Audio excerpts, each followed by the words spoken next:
Kwekwe, Otep, bonjour, bonsoir mes beaux amis. D'entrée de jeu, bonne année 2024. Je vais vous annoncer tous mes souhaits pour une merveilleuse année tout au long de cette vidéo. À la mi-décembre, ça fait longtemps qu'on s'est vu, mais à la mi-décembre, on a eu la plus grosse éruption solaire de classe X depuis 2017. Un feu dévorant pour la matrice. Et ça continue.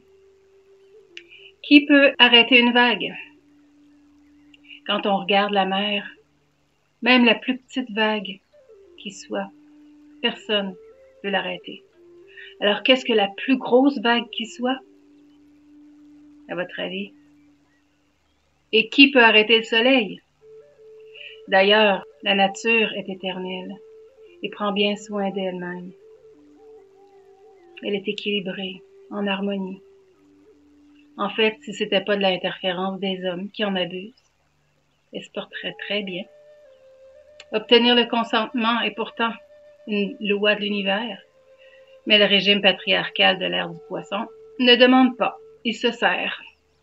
D'ailleurs, la Bible dit à tous les patriarcaux de ce monde, des monde, anagramme très flagrant. Je pense que je vais changer de vocabulaire. Je veux pas un nouveau démon, une nouvelle ère. Donc, la Bible en Genèse 1, 28 dit « Dieu les bénit et Dieu leur dit « Soyez féconds, multipliez, remplissez la terre et l'assujettissez et dominez sur les poissons de la mer, sur les oiseaux du ciel et sur tout animal qui se meut sur la terre. » Est-ce qu'on ne serait pas de l'ordre des animaux pour eux? Je crois que oui. En tout cas, c'est assez évident. Allez voir aller là, pour l'instant. Pas pour longtemps. Voyez le résultat. C'est ça. Et les plus grosses vagues découlant de cette aberration n'ont pas fini de nous éclabousser. J'espère que jusqu'à maintenant, vous avez appris à surfer un peu. C'est mon souhait aussi pour 2024. Oui. Alors, on continue. Tout est intérieur. On parle d'habileté ici dans la discipline de notre corps. De l'eau, de la bonne nourriture, des exercices, beaucoup de sommeil, exposition solaire. Et pour notre âme, s'accorder des temps de solitude. Là où naissent les idées, selon Tesla. De méditation, s'assurer de notre connexion au Christ en nous, pas leur Christ, notre Christ.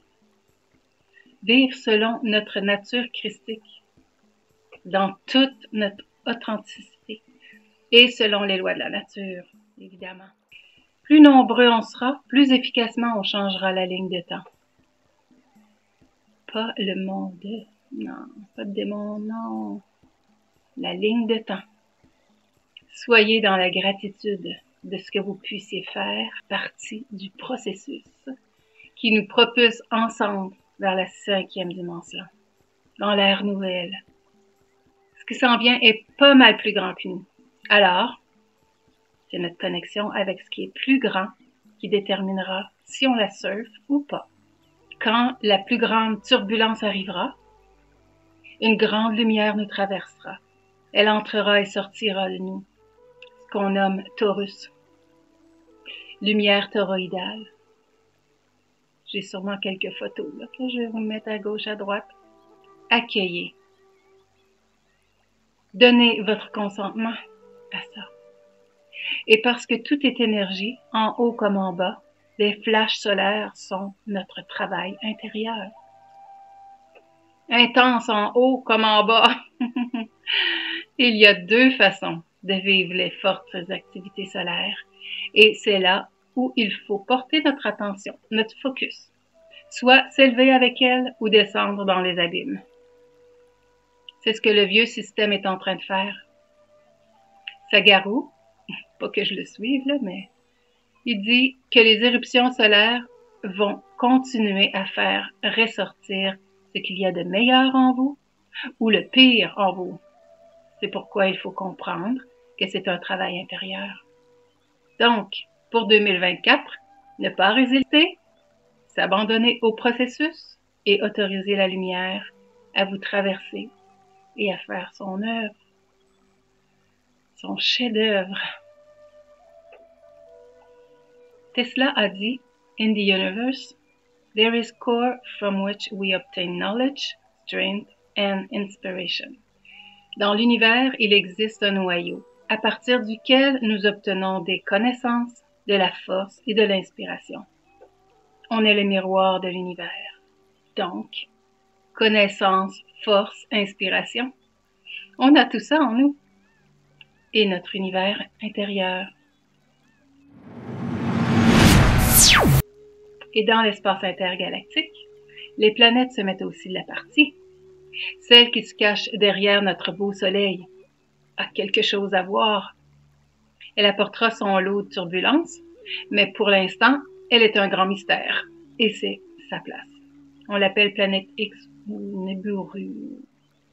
Par contre, la Lune qui passera entre le Soleil et la Terre le 8 avril, un éclipse solaire total comme on n'a jamais vu depuis 1972 et qu'on ne verra pas avant 2106, donc une ou deux fois dans notre vie, probablement juste une fois pour certains, ce sera en soi une lutte réelle entre la lumière et l'ombre.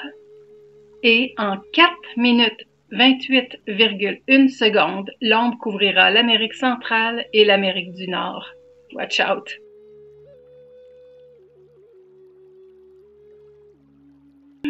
L'année du dragon aussi commence officiellement le 10 février.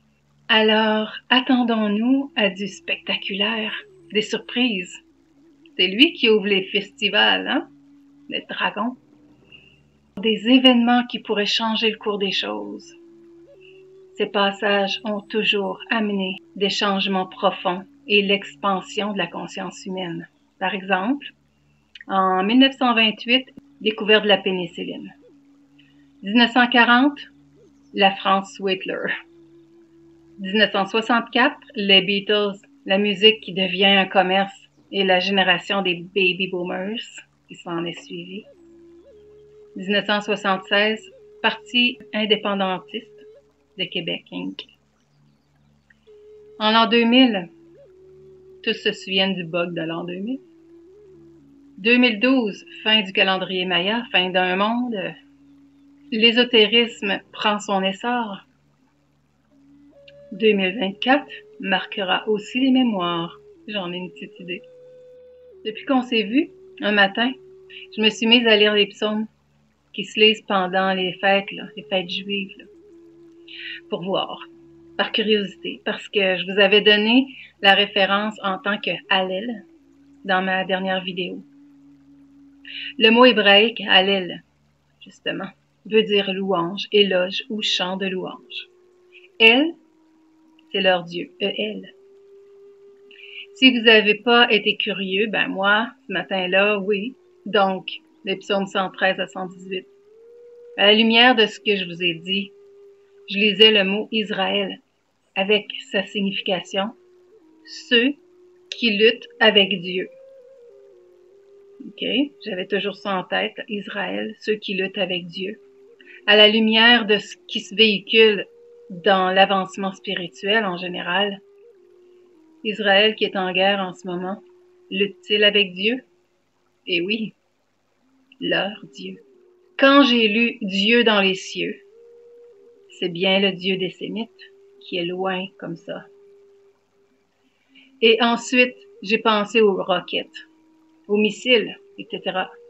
dans leur ciel. Ésaïe 29,6.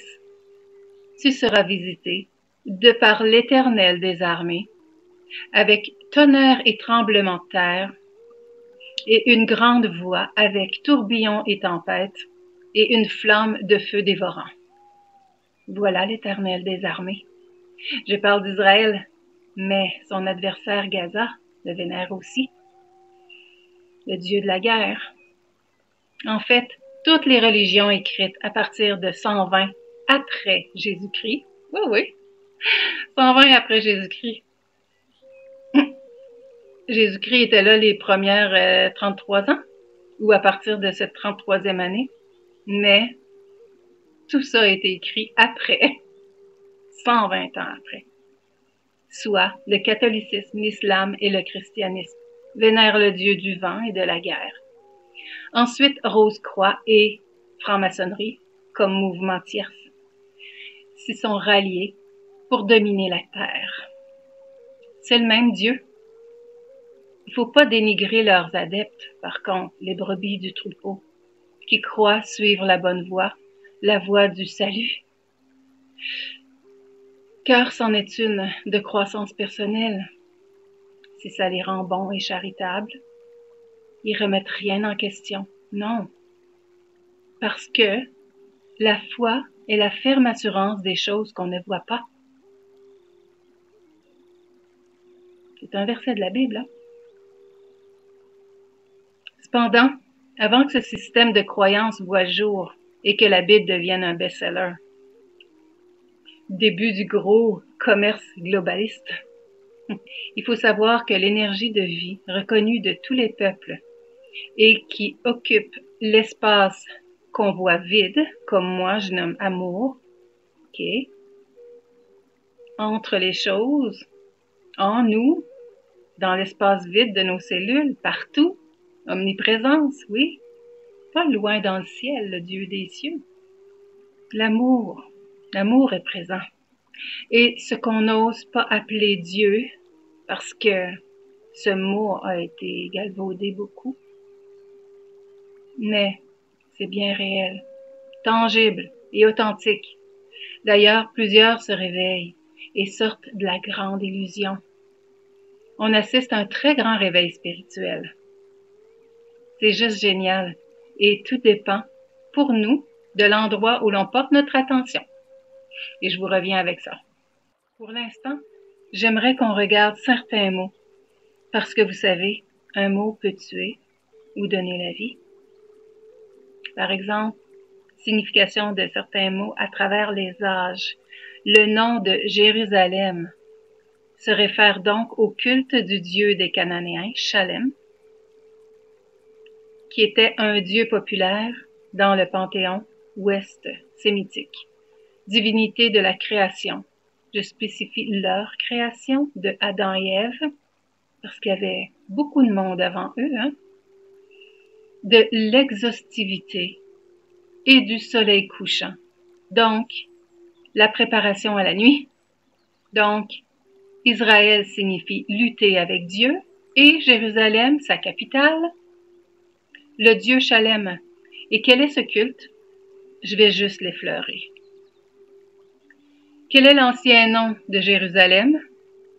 En 130 après Jésus-Christ, donc quand la Bible a été écrite, l'empereur romain Hadrien change le nom de Jérusalem en Aelia Capitolina. Aelius, nom de famille de Hadrien. Capitolina en hommage au dieu de Rome, Jupiter Capitolin. Et il refonde la ville. Donc, Capitolina pour Capitole, définition de l'internaute.com, selon la mythologie. Colline la plus connue des 7 qui comptait la ville de Rome et sur laquelle se trouvait le temple de Jupiter. Un temple, comme les mosquées, les synagogues, les cathédrales, mais ceux-là, les capitoles, mine de rien, sont là dans toutes les grandes villes pour honorer qui? Le dieu Jupiter. Qui est-il au juste? Wikipédia. Jupiter, en latin Jupiter avec 2 P, et Jupiter, génitif Jovis, est le dieu romain qui gouverne la terre et le ciel, ainsi que tous les êtres vivants s'y trouvant. L'avènement des gouvernements? C'est toutes des questions que je pose, ce que je me pose, mais on a le droit de se poser. Parmi les nombreux dieux des Romains, Jupiter, fils de Saturne, est le dieu suprême, associé au tonnerre, à la foudre et aux tempêtes.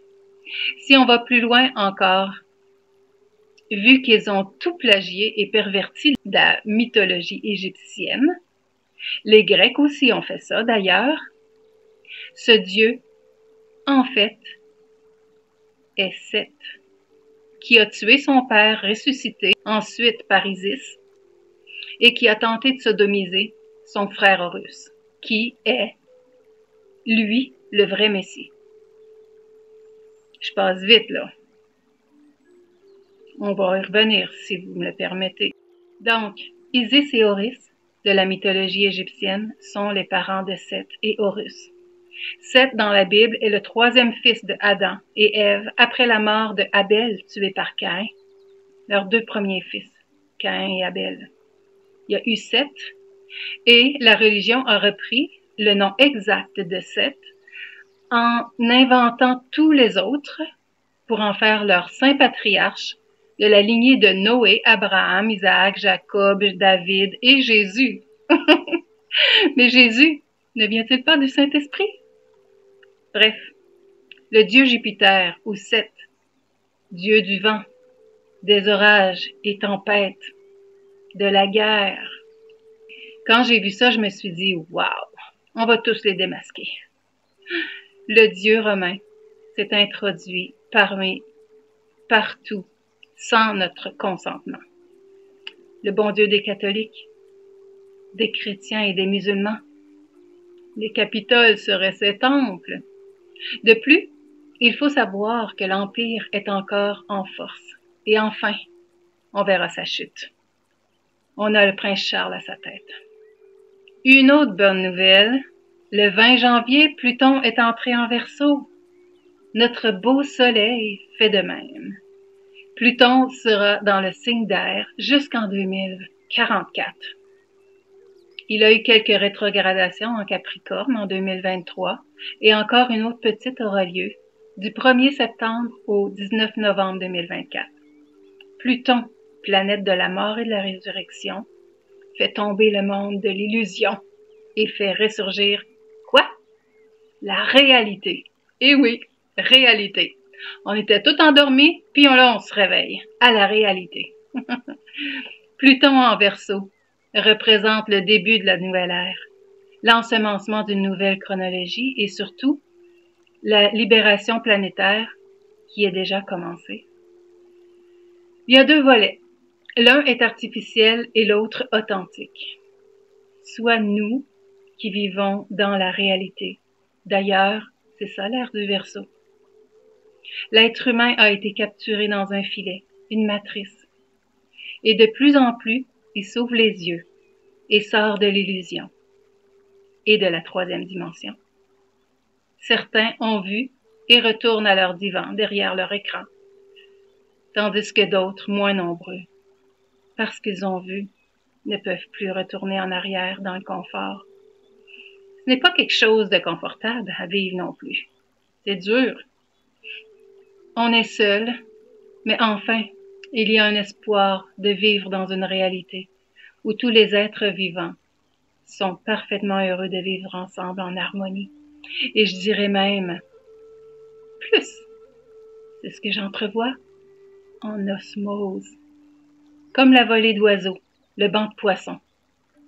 En sortant de la matrice, en se déprogrammant et en remettant toute croyance en cause, on accède à notre soi supérieur, notre soi véritable et à nos racines profondes.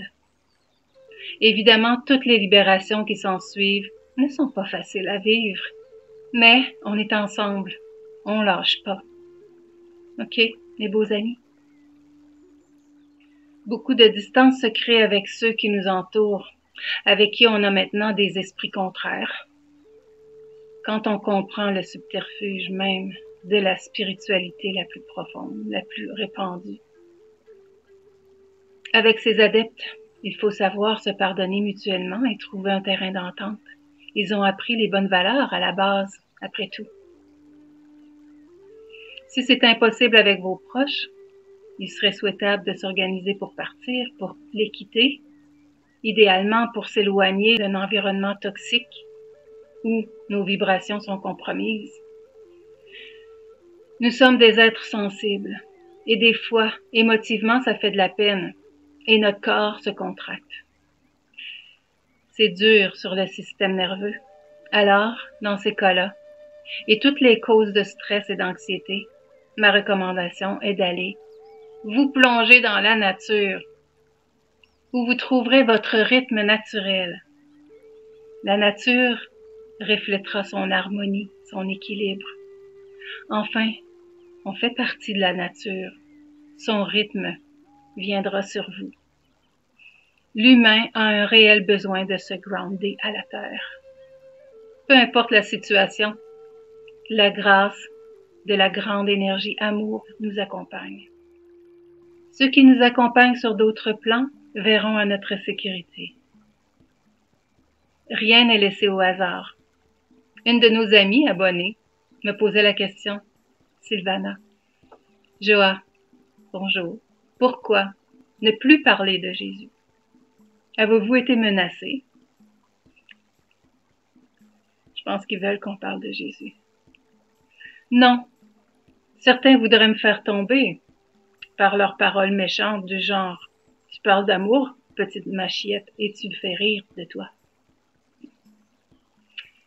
C'est de la sorcellerie, ça, ou de la magie noire, qui m'atteint pas. La preuve, je suis là. Mais pas de menace, non. Merci pour cette question qui va ouvrir sur mes découvertes historiques et mes remises en question sur le personnage de Jésus, ou Yeshua. Il était en fait un homme politique d'une lignée royale connue du temps, de qui on a fait mourir le père politicien, recherché et mis à mort par le gouvernement en place. Roi révolutionnaire qui aurait fait tomber l'Empire romain. Judas de Gamala ou Judas le colonite. Les rois mages savaient et étaient au courant de la venue de son fils légitime, Jésus. Jésus, c'est un nom commun en fait.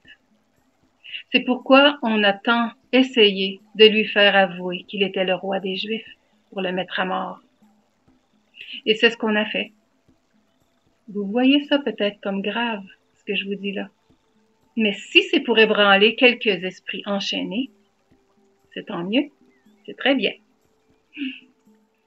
Je vous fais écouter.